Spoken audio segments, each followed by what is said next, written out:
Hello everyone and welcome to the session. So UGC NET examination history का over हुआ था on 28th of June and आज answer keys भी आ चुके हैं. So I have discuss the detail answers in the PDF.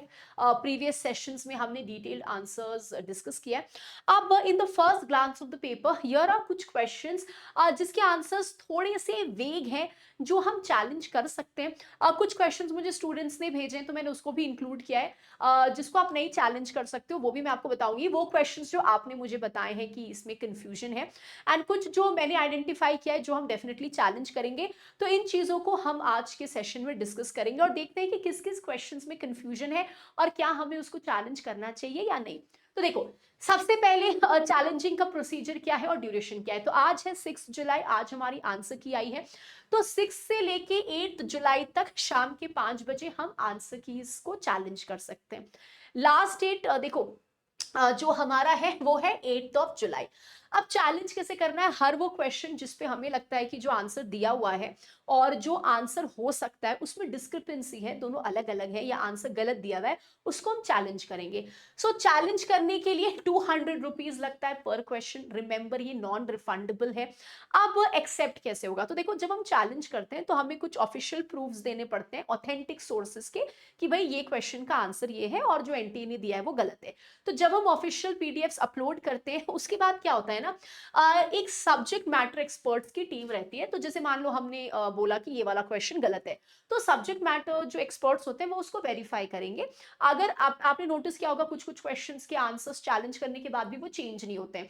तो अगर उनको लगता है कि हाँ आंसर गलत दिया हुआ है और उसको चेंज करने की जरूरत है, तो जो ऑफिशियल आंसर की एक बार और आता है ना जिसके थ्रू आपका रिजल्ट बनता है, जब आपकी रिजल्ट आती है और जब आंसर कीज रिलीज होते हैं तो वो फाइनल आंसर की में अगर बहुत ज्यादा, जैसे लास्ट टाइम आपने देखा था हिस्ट्री का आंसर की गलत था, फिर उन्होंने सेकंड आंसर की निकाला, फिर थर्ड आया जिससे रिजल्ट बना. तो इसमें क्या होगा, जो भी हमारे चेंजेस होंगे वो फाइनल आंसर की में इनकॉर्पोरेट कर दिए जाएंगे. आपको पर्सनली इन्फॉर्म नहीं किया जाएगा, ठीक है. और उसके बाद वो उसी आंसर की पे, फाइनल आंसर की पे हमारा रिजल्ट बनेगा.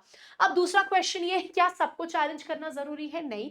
अगर किसी एक पर्सन ने भी ये आंसर कीज चैलेंज कर दिया है, जैसे I will go through this questions and मैं चैलेंज करूंगी क्वेश्चंस को. तो अगर हमने चैलेंज कर दिया है तो अगर ये जनरली वेरीफाई होता है और आंसर चेंज होता है तो इसका बेनिफिट सबको मिलेगा. इट डजंट मैटर कि आपने 200 रुपीज दिया है या आपने पर्सनली चैलेंज किया नहीं किया, जो होगा वो सबके लिए होगा, इरिस्पेक्टिव आपने चैलेंज किया है या नहीं किया है. ठीक है, चलो. सो आप देखते हैं, देखो अब ये क्वेश्चन मुझे एक स्टूडेंट ने भेजा था कि यहाँ पे आपको ऑनलाइन कुछ अलग अलग आंसर्स मिल रहे हैं. तो पहली बात तो आप इस क्वेश्चन को चैलेंज नहीं कर सकते, ठीक है. सो डोंट चैलेंज, क्योंकि इसका बहुत ही सिंपल स्ट्रेट फॉरवर्ड आंसर है, ठीक है. कौन सा यज्ञ महायज्ञ का पार्ट नहीं है? सो वाजपेय, ब्रह्मा, देव एंड पितृ. तो ऑफिशियल आंसर आपको 1 दिया हुआ है कि वाजपेय नहीं, ये बिल्कुल सही है. तो प्लीज इसको आप मत चैलेंज करना. यूजुअली जो 5 मेजर यज्ञ होते हैं, फर्स्ट इज भूत यज्ञ, देन मनुष्य यज्ञ, पितृ यज्ञ, देन वी हैव देव यज्ञ एंड ब्रह्म यज्ञ. तो वाजपेय सैक्रिफाइस होता है, वाजपेय सैक्रिफाइस, राजसूय सैक्रिफाइसेस होते हैं, अश्वमेध सैक्रिफाइस होता है. तो ये यज्ञ नहीं है. तो इसका आंसर बिल्कुल सही है, इसको बिल्कुल भी चैलेंज नहीं करना है वरना हमारा पैसा वेस्ट होगा. ठीक है. अब देखो दूसरा. अच्छा, ये क्वेश्चन को हम चैलेंज करेंगे क्योंकि ये क्वेश्चन जो है, ये क्वेश्चन एनटीए ने गलत दिया है. ठीक है. अब देखो, उदयना जो कंटेम्प्रेरी थे बुद्धा के, ये किस डायनेस्टी को बिलोंग करते थे? तो आपका जो ऑप्शन है वो है भरत, वत्स, जंत्रिका एंड कुरु. तो ये जो हमारी क्वेश्चन आईडी है, question ID 425589111268, this is our question ID. ठीक है. तो ये क्वेश्चन आईडी है, इसको याद रखना है. ठीक है. इसमें जो आपको ऑफिशियल आंसर दिया हुआ है, ठीक है, सो ये है आपका official answer. Bharat is your official answer, लेकिन आंसर जो होना चाहिए वो होना चाहिए वत्स. और ये देखो, ये मैंने आपको इसका प्रूफ भी दिया है. ये देखो, वत्स और Vamsa is noted for fine cotton textile. इसकी कैपिटल कोशाम्बी है, which is identified by Kosam village on the right bank of Yamuna. Legends recount कि दुश्मनी, राइवलरी हुई थी बिटवीन राजा उद्यान ऑफ वत्स. तो राजा उद्यान ऑफ वत्स, ठीक है. तो ये याद रखना है, प्रद्योत ऑफ अवंती. तो ये हमारा आंसर है. तो ये आंसर गलत है, इसको हम 100% चैलेंज करेंगे. तो जिन लोगों ने 2 दिया होगा मोस्टली आपको 2 नंबर यहाँ पे मिल जाएंगे. ठीक है. चलो नेक्स्ट. अच्छा, ये क्वेश्चन भी हम चैलेंज करेंगे, ठीक है, क्योंकि देखो अब ये जब हम क्वेश्चन देखते हैं ना तो इसका ऑफिशियल आंसर क्या है, देखो ऑफिशियल आंसर दिया हुआ है 4, तो ये क्वेश्चन आईडी है 4255891130 this is the question ID, ठीक है, आपको दिख रहा होगा, मैं साइड हट जाती हूँ, ठीक है, ये क्वेश्चन आईडी है। अब यहाँ पे देखो प्रॉब्लम क्या है, यहाँ पे है कि जो फॉलोअर्स थे भद्र बहु के उनको दिगंबर बोला गया, ठीक है, लेकिन जो ऑफिशियल आंसर है डी, उसमें स्पेशली आप देखोगे डी अवेलेबल नहीं है।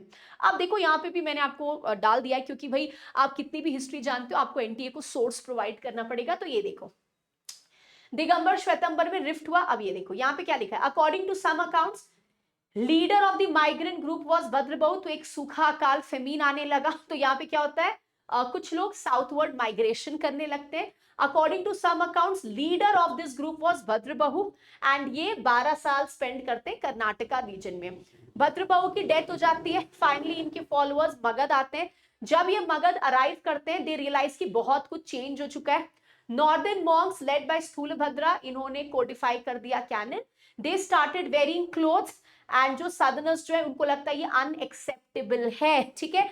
एंड इट इज सेड जो रिसेंटली रिटर्न्ड ग्रुप है इनको बोला गया दिगंबर, मतलब ये जो हमारे भद्र बहु के फॉलोअर्स थे इनको बोला गया दिगंबर। तो ये आंसर सही है ना, रिमेंबर दिस। अब क्वेश्चन में क्या है, फॉलोअर्स ऑफ भद्र बहु दिगंबर्स, करेक्ट, लेकिन ऑप्शन हमारा जो करंट ऑप्शन है ऑफिशियल आंसर है वो डी है। This is the official answer, है ना, लेकिन आंसर क्या होना चाहिए, आंसर में डी होना चाहिए ना, इसमें तो डी है ही नहीं, है ना, तो आंसर शुड हैव डी, जो इसमें नहीं है ना, तो ये भी हमारा चैलेंज होगा क्वेश्चन। फिर देखो अब किसी स्टूडेंट ने मुझे ये भेजा था कमीन महीन किरपास खाना चाप, ये क्या होता है, तो मैंने आपको बताया था ये टेक्सटाइल्स है, जो सही है, आपका ऑफिशियल आंसर भी टेक्सटाइल, इसको चैलेंज नहीं करना है। क्योंकि देखो जब हम टेक्सटाइल्स के बारे में पढ़ते हैं स्पेसिफिकली तो देखो बहुत क्लियरली मेंशन्ड है textile production ancient Indian time से होता था। इट इंक्लूड कॉटन कपड़ा, वुलन कपड़ा, सिल्क का मैन्युफैक्चर। कॉटन कपड़ों को हम डिवाइड करते हैं दो कैटेगरीज में, जो कोर्स होता है ना खड़ खराब कपड़ा उसको कमीन कहते हैं, और जो कहते हैं ना बहुत ही महीन फाइन क्वालिटी कपड़ा, तो देखो फाइन क्वालिटी कपड़ा को महीन कहते हैं, तो देख रहे हो कमीन महीन, तो खड़खड़ कपड़ा फाइन क्वालिटी कपड़ा, है ना। और उसके बाद जो सुपीरियर जो कॉटन कपड़े होते हैं ना, जो सुपीरियर क्वालिटी के बहुत हाई ग्रेड क्वालिटी के होते हैं उनको कहा जाता है कैलिको या किरपास, है ना। तो किरपास या कैलिकोस हो गया फाइन क्वालिटी। तो ये सारे टेक्सटाइल्स है ना, तो इसको हम चैलेंज नहीं करेंगे, डोंट चैलेंज इट, है ना। तो जिसने मुझे क्वेश्चन भेजा है कंफ्यूजन में, इसको बिल्कुल चैलेंज मत करना। अब आ जाओ नेक्स्ट। अब देखो इस क्वेश्चन को ना हम चैलेंज कर सकते हैं, बट अगेन देखो कुछ कुछ क्वेश्चंस ऐसे होते हैं जिसमें एनटीए ना जो स्टेटमेंट है वो बहुत अलग तरीके से फ्रेम करता है। तो देखो इस क्वेश्चन को ना क्रोनोलॉजिकली अरेंज करना है। Raja Rajeshwara temple was build by Tanjore, ठीक है। फिर राजेंद्र को युवराज बनाया गया।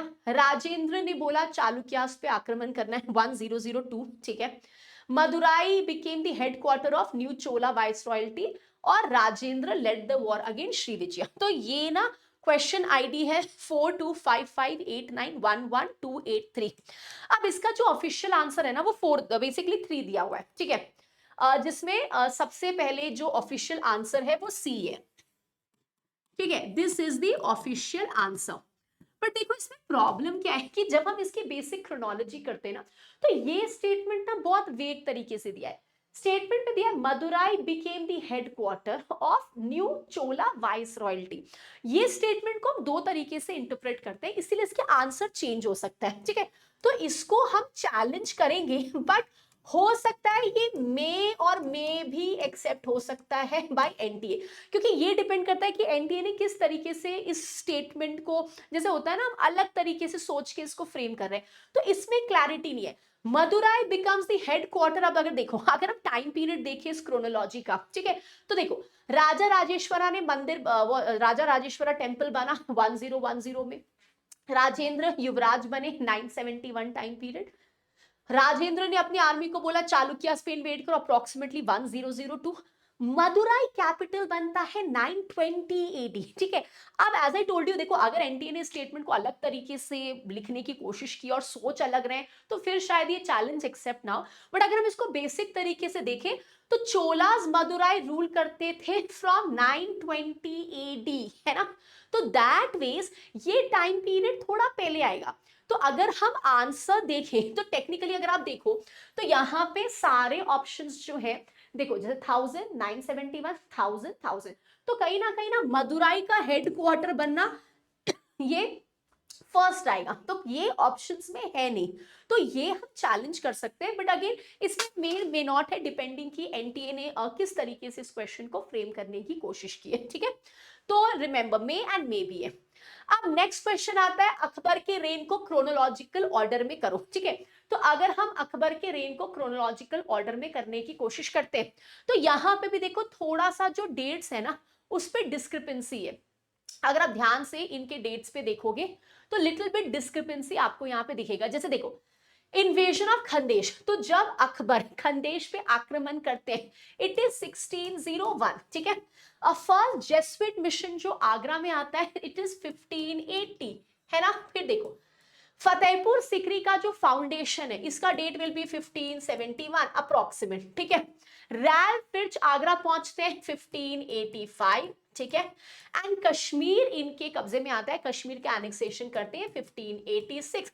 तो देखो अगर हम इस क्रोनोलॉजी के हिसाब से चले तो जो हमारा ऑफिशियल, देखो ये क्वेश्चन आईडी है 425589112288, ऑफिशियल आंसर 4 दिया हुआ है, ठीक है। तो ये है हमारा ऑफिशियल आंसर, ठीक है। लेकिन ऑफिशियल आंसर के देखो अगर हिसाब से चले तो पहले सी आएगा, ठीक है, foundation of Sikri.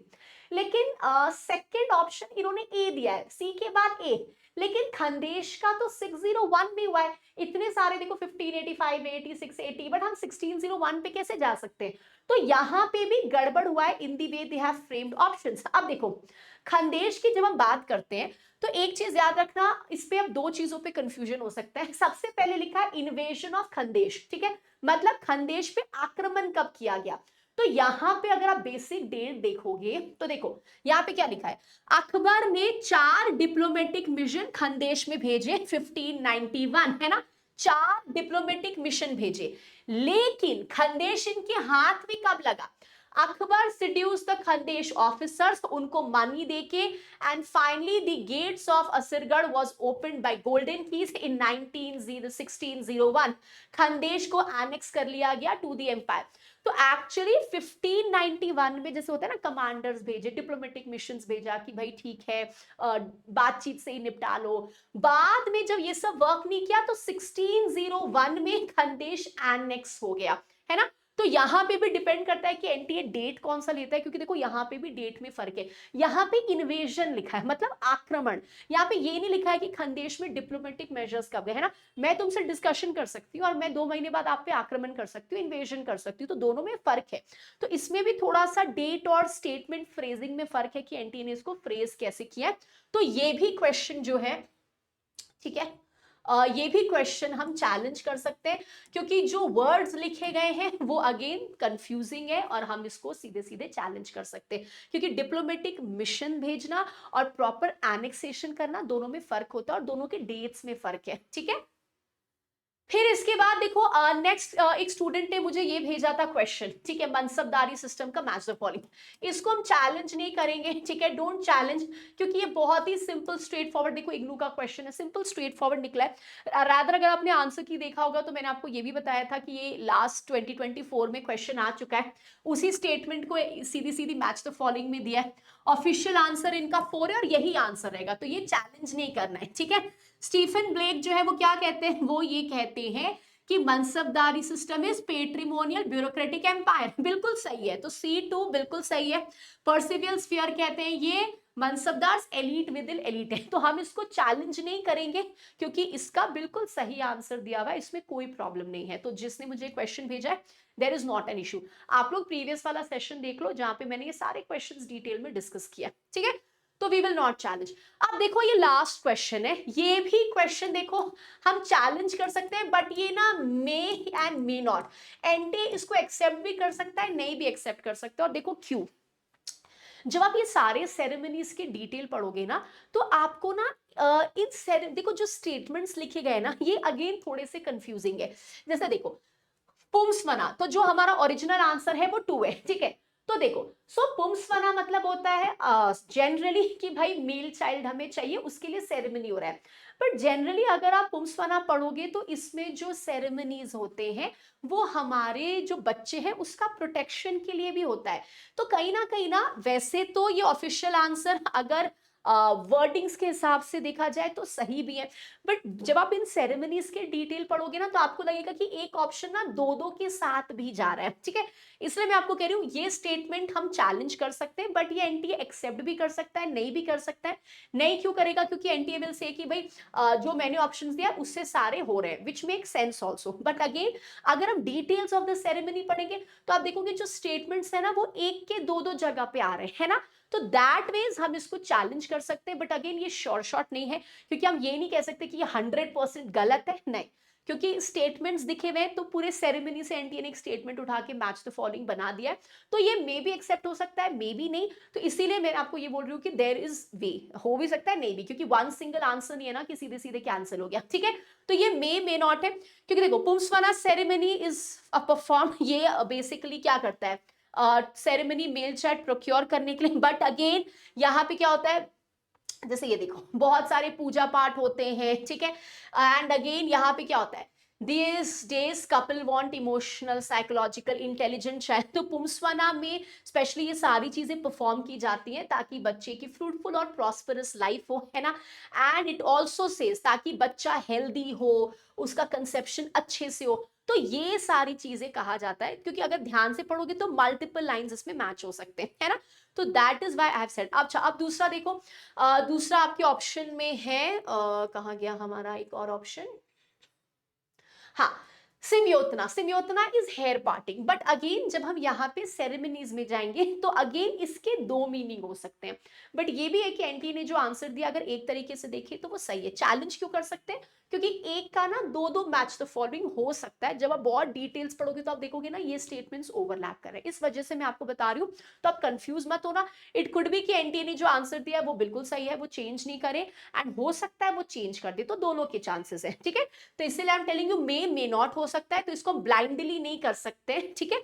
So these are some of the questions जो मेरे को फर्स्ट ग्लांस में मिला है। बट प्रॉब्लम क्या है कि कुछ क्वेश्चंस तो बहुत इजीली हम चैलेंज कर सकते हैं, कुछ क्वेश्चंस में प्रॉब्लम क्या हो रही है कि एनटीए ने जो स्टेटमेंट्स फ्रेम किए हैं उसके बेसिस पे हम चैलेंज कर सकते हैं। बट हो सकता है कि देखो ये एक्सेप्ट ना हो, क्योंकि एनटीए ने उस स्टेटमेंट को किस एंगल से बनाया है, उसने क्या डेट लिया है, there is no full fledged answer. ऊपर से अगर आपने देखा बहुत सारे ऑप्शंस में अप्रोप्रिएट आंसर लिखा है, तो हो सकता है जो थ्योरी वाले क्वेश्चंस हैं मे बी एनटीए ना एक्सेप्ट करे, जो फुल फ्लेजेड गलत नहीं है उन पे वो थोड़ा सा टाल मटोल कर दे कि भाई हमने तो ये लाइन इस तरीके से लिखा है, तो ये भी हो सकता है। बट हाँ, दो तीन ऐसे क्वेश्चन है जो श्योर शॉर्ट गलत है, जो डेफिनेटली हमें मार्क्स मिलेंगे। बाकी डिपेंड करता है कि एनटीए उस लाइन को किस तरीके से लिखा है, तो उसमें चैलेंज करने के बाद मे नॉट भी हो सकता है, ठीक है। तो I am clearing both of it, तो इनका हमें ध्यान रखना है। Rest I will go through it again, और अगर कोई और क्वेश्चंस आपको लगता है कि मैंने मिस कर दिया है या जो भी है, आप मुझे सेंड करना, मैं आपको बता दूंगी कि वो चैलेंज कर सकते हैं नहीं। Rest assured all of these questions I will challenge also, तो आपको टेंशन लेने की जरूरत नहीं है। तो और ग्लांस करते हैं, अभी तो फर्स्ट ग्लांस ही हुआ है, एंड देन लेट अस सी कि और क्या क्या हो सकता है। बट इसमें ध्यान रखना, एज आई टोल्ड यू, दो तीन क्वेश्चंस ऐसे हैं जो मे नॉट वाले हैं, ठीक है। एंड बाकी जो इजी क्वेश्चंस हैं उनको चैलेंज करने के पहले एक बार वो सेशन देख लेना डिटेल वाला, ताकि ये ना हो कि पैसे बर्बाद हो जाए और अननेसेसरी क्वेश्चंस हम चैलेंज कर दें, ठीक है। So thank you so much and all the very best. फिर हम आगे के वीडियोस में पेपर का ट्रेंड एनालिसिस जो है वो करेंगे। See you in the next session.